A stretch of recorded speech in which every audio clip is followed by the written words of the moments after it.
ನಮಸ್ಕಾರ ಸ್ನೇಹಿತರೆ, ಎಲ್ಲರೂ ಹೆಂಗಿದ್ದೀರಾ? ನಾನು ನಿಮ್ಮ ಸೈಂಟಿಫ್ ಕನ್ನಡಿಗ. ಇನ್ನೊಂದು ವಿಡಿಯೋಗೆ ಸ್ವಾಗತ. ಸ್ನೇಹಿತರೆ, ಇವತ್ತು ವಿಡಿಯೋದಲ್ಲಿ ನಾನು ನಿಮಗೆ ಎಫ್ ಎಮ್ ಟ್ರಾನ್ಸ್ಮಿಟರ್ ಬಗ್ಗೆ ಹೇಳ್ಕೊಡ್ತೀನಿ ಸಿಂಪಲ್ಲಾಗಿ. ಇದು ಬಂದ್ಬಿಟ್ಟು ಎಫ್ ಎಮ್ ಟ್ರಾನ್ಸ್ಮಿಟರ್, ಇದು ಬ್ಲಾಕ್ ಡಯಾಗ್ರಾಮು.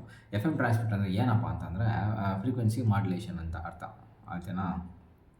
ಒಂದು ಫ್ರೀಕ್ವೆನ್ಸಿನ ಮಾಡ್ಯುಲೇಟ್ ಮಾಡಿ ಏರ್ಗೆ ಟ್ರಾನ್ಸ್ಮಿಟ್ ಮಾಡೋದು, ಚಾನಲ್ ಟ್ರಾನ್ಸ್ಮಿಟ್ ಮಾಡಿ ಅಲ್ಲಿಂದ ಇನ್ನೊಬ್ರು ರಿಸೀವ್ ಮಾಡ್ಕೊಂಡು ನಾವು ಕೇಳೋದು. ನಿಮಗೆ ಸಿಂಪಲಾಗಿ ಎಕ್ಸಾಂಪಲ್ ಕೊಡಬೇಕಂದ್ರೆ ನಮ್ಮದು ಎಫ್ ಎಮ್ ರೇಡಿಯೋ ನೀವು ಕೇಳ್ತಿರಲ್ಲ, 98.3, 92.7 ಇವೆಲ್ಲ ಫ್ರೀಕ್ವೆನ್ಸಿ. 98.3 ಒಂದು ಫ್ರೀಕ್ವೆನ್ಸಿ ಚಾನಲ್, 92.7 ಇನ್ನೊಂದು ಫ್ರೀಕ್ವೆನ್ಸಿ ಚಾನಲ್. ಆ ಫ್ರೀಕ್ವೆನ್ಸಿಗೆ ನೀವು ಟ್ಯೂನ್ ಮಾಡ್ಕೊಂಡಾಗ ನಿಮಗೆ ಅವ್ರು ಏನು ಟ್ರಾನ್ಸ್ಮಿಟ್ ಮಾಡಿರ್ತಾರೆ ಅದು ಸಿಗುತ್ತೆ. ಫಾರ್ ಎಕ್ಸಾಂಪಲು ಈಗ 98.3 ಎಫ್ ಎಮ್ ಅವರು ಈ ಬ್ಲಾಕ್ ಡಯಾಗ್ರಾಮ್ನ ಯೂಸ್ ಮಾಡಿಕೊಂಡು ಒಂದು ಏನೋ ಅವ್ರು ಮಾತಾಡೋದಾಗಿರ್ಬೋದು, ಹಾಡುಗಳಾಗಿರ್ಬೋದು, ಇವೆಲ್ಲನೂ ಒಂದು ಆಡಿಯೋ ಸಿಗ್ನಲ್ಸು, ಅದನ್ನು ಇದ್ರ ಮೂಲಕ ಟ್ರಾನ್ಸ್ಮಿಟ್ ಮಾಡ್ತಾರೆ. ನಿಮ್ಮ ಬ್ಲಾಕ್ ಡಯಾಗ್ರಾಮ್ ಎಕ್ಸ್ಪ್ಲೇನ್ ಮಾಡ್ಬಿಡ್ತೀನಿ ಬನ್ನಿರಿ. ಮೈಕ್ರೋಫೋನ್ ಏನು ಮಾಡುತ್ತೆ ಅಂದರೆ ಆಡಿಯೋ ಸಿಗ್ನಲ್ಸ್ನ ಕ್ಯಾಪ್ಚರ್ ಮಾಡುತ್ತೆ. ನಾನು ಮಾತಾಡ್ತಾ ಇರೋದಿರ್ಬೋದು, ಈ ಥರ ಆಡಿಯೋ ಸಿಗ್ನಲ್ಸ್ನೆಲ್ಲ ಕ್ಯಾಪ್ಚರ್ ಮಾಡುತ್ತೆ. ಈ ಮೈಕ್ರೋಫೋನ್ ಕ್ಯಾಪ್ಚರ್ ಮಾಡಿಬಿಟ್ಟು ಏನು ಮಾಡುತ್ತೆ, ಈ ಆಡಿಯೋ ಪ್ರೀ ಆ್ಯಂಪ್ಲಿಫೈಯರ್ಗೆ ಸೆಂಡ್ ಮಾಡುತ್ತೆ. ಈ ಆಡಿಯೋ ಪ್ರೀ ಆ್ಯಂಪ್ಲಿಫೈಯರ್ ಏನಪ್ಪ ಮಾಡುತ್ತೆ, ಇದ್ರ ಕೆಲಸ ಏನಪ್ಪ ಅಂತಂದರೆ ವೀಕ್ ಸಿಗ್ನಲು. ಈಗ ನಮ್ಮ ಸಿಗ್ನಲ್ ಮೈಕ್ರೋಫೋನ್ ಕ್ಯಾಪ್ಚರ್ ಮಾಡೋ ಸಿಗ್ನಲ್ ಎಲ್ಲ ಸ್ಟ್ರಾಂಗ್ ಆಗಿರೋಲ್ಲ. ಒಂದು ಚಾನಲಲ್ಲಿ, ಒಂದು ಮೀಡಿಯಮಲ್ಲಿ, ಏರಲ್ಲಿ ಟ್ರಾನ್ಸ್ಮಿಟ್ ಮಾಡೋ ರೇಂಜ್ಗೆ ಸ್ಟ್ರಾಂಗ್ ಆಗಿರೋಲ್ಲ ಸಿಗ್ನಲ್. ಸೊ ಆ ವೀಕ್ ಸಿಗ್ನಲ್ನ ಇದು ಫುಲ್ ಆ್ಯಂಪ್ಲಿಫೈ ಮಾಡಲ್ಲ, ಪ್ರೀ ಆ್ಯಂಪ್ಲಿಫೈಯರ್ ಇದು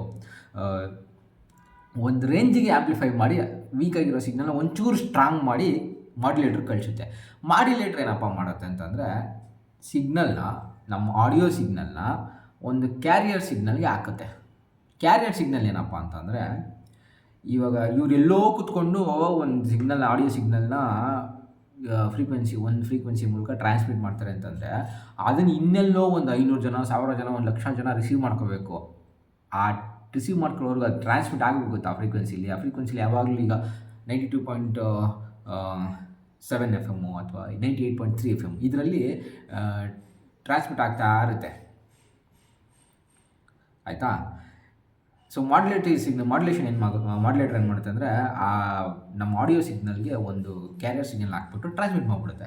ಈಗ ನಿಮ್ಗೆ ಅನಿಸ್ಬೋದು, ಒಂದು ಎಕ್ಸಾಂಪಲ್ ಕೊಡ್ತೀನಿ ನೋಡಿರಿ. ಈಗ ನೀವು ಚಾಕ್ಲೇಟ್ ತಿಂತೀರಲ್ವಾ, ನೀವು ಅಂಗಡಿಗೆ ಹೋಗ್ಬಿಟ್ಟು ಚಾಕ್ಲೇಟ್ ಕೇಳಿದ್ರೆ ಅವ್ನು ಚಾಕ್ಲೇಟ್ ಕೊಡೋಲ್ಲ. ಚಾಕ್ಲೇಟ್ ಮೇಲೆ ಒಂದು ಕವರ್ ಹಾಕಿರ್ತಾರೆ. ಆ ಕವರ್ನ ನೀವು ಅರ್ಥ ಮಾಡ್ಕೊಳ್ಳಿ. ಆ ಕವರ್ ಬಂದ್ಬಿಟ್ಟು ಕ್ಯಾರಿಯರ್ ಸಿಗ್ನಲ್ಲು, ಆ ಒಳಗಡೆ ಚಾಕ್ಲೇಟ್ ಬಂದ್ಬಿಟ್ಟು ಆಡಿಯೋ ಸಿಗ್ನಲ್ಲು. ಓಕೆನಾ? ಸುಮ್ಮನೆ ಹಂಗೆ ಚಾಕ್ಲೇಟ್ನ ಟ್ರಾನ್ಸ್ಮಿಟ್ ಮಾಡೋಕ್ಕಾಗಲ್ಲ, ಕಳ್ಸೋಕ್ಕಾಗಲ್ಲ. ಅದಕ್ಕೆ ಸೊ ಈಗ ಆಮೇಲೆ ಓಕೆನಾ, ಮಾಡ್ಯುಲೇಟ್ರ್ ಕೆಲಸ ಅದು. ಈ ಮಾಡ್ಯುಲೇಟ್ರಿಗೆ ಕ್ಯಾರಿಯರ್ ಸಿಗ್ನಲಿಂದ ಬರುತ್ತೆ. ಆಸಿಲೇಟರ್ ಕೆಲಸನೇ ಅಷ್ಟು. ಆಸಿಲೇಷನ್ಸ್ ಅಂದರೆ ಇದು ಯಾವಾಗ್ಲೂ ಒಂದಾದ್ಮೇಲೆ ಒಂದು ಕ್ಯಾರಿಯರ್ ಸಿಗ್ನಲ್ನ ಟ್ರಾನ್ಸ್ಮಿಟ್ ಮಾಡ್ತಾ ಇರುತ್ತೆ. ಇದಕ್ಕೆ ಅಲ್ಲಿ ಆಸಿಲೇಟ್ರಿಗೆ ಯಾವುದೇ ರೀತಿಯಾದ ಇನ್ಪುಟ್ ಬೇಕಾಗಿಲ್ಲ ಆಸಿಲೇಟ್ರಿಗೆ. ಓಕೆನಾ?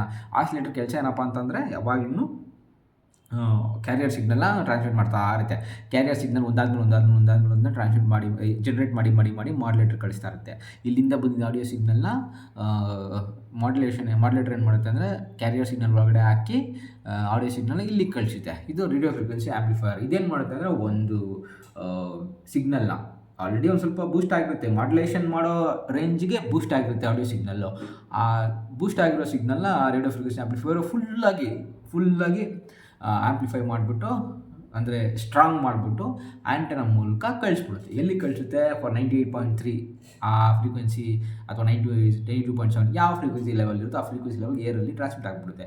ಅದು ಇನ್ನೊಂದು ಕಡೆ ಹೋಗ್ಬಿಟ್ಟು ರಿಸೀವ್ ಮಾಡ್ಕೊತಾರೆ. ಯಾರು ಎಫ್ ಎಮ್ ರಿಸೀವರ್ಸ್ ಇರ್ತಾರೆ ಗೊತ್ತಾ, ರಿಸೀವ್ದು ಇದೇ ಸರ್ಕ್ಯೂಟ್ ಇದೆ. ಆ ಸರ್ಕ್ಯೂಟ್ ನಾನು ನಿಮ್ಗೆ ಎಕ್ಸ್ಪ್ಲೇನ್ ಮಾಡಿ ಹೇಳ್ತೀನಿ. ಆ ರಿಸೀವ್ ಮಾಡ್ಕೊಂಡಾಗ ಅಲ್ಲೂ ರಿಸೀವರ್ಸ್ ಇರುತ್ತೆ. ಆ ಸಿಗ್ನಲ್ ಎಲ್ಲ ಡಿಕೋಡ್ ಆಗಿ ನಿಮಗೆ ಅವ್ರು ಏನು ಟ್ರಾನ್ಸ್ಮಿಟ್ ಮಾಡ್ತಾರೆ, ಆಡಿಯೋ ಇರ್ಬೋದು, ಸಾಂಗ್ ಇರ್ಬೋದು, ಏನಿರ್ಬೋದು ಅದು ನಿಮಗೆ ಕೇಳಿಸುತ್ತೆ. ಸೊ ಇದು ಎಫ್ ಎಮ್ ಟ್ರಾನ್ಸ್ಮಿಟ್ರು. ನಿಮ್ಗೆ ಇನ್ನೊಂದು ವೀಡಿಯೋದಲ್ಲಿ ಎಫ್ ಎಮ್ ರಿಸೀವರ್ನ ತೋರಿಸ್ತೀನಿ.